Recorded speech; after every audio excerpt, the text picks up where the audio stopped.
PJ Wali Kota Palembang Ratu Dewa mengaku penurunan status Bandara SMP 2 Palembang akan menimbulkan dampak negatif dari segi perekonomian serta segi pariwisata di Kota Palembang.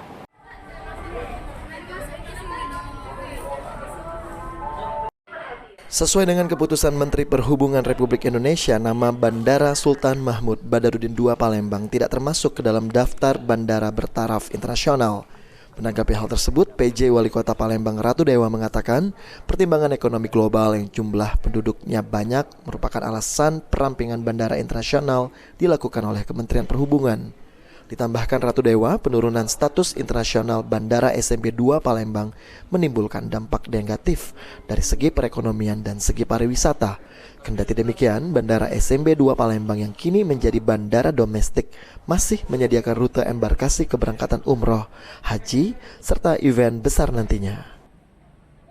Kan dampak negatif kan dari sisi perekonomian ya, tetapi juga kita harus tahu bahwa kondisi itu tidak lain dan tidak lepas dari kerja dan beberapa persyaratan yang harus dilengkapi.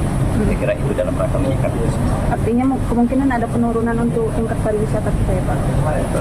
Ya pasti kalau dari sisi pariwisata kan, apalagi kan, tetapi kan ada sisi pengecualian juga di sana. Kalau ada event dan kegiatan internasional itu masih dibuka, termasuk juga embarkasi.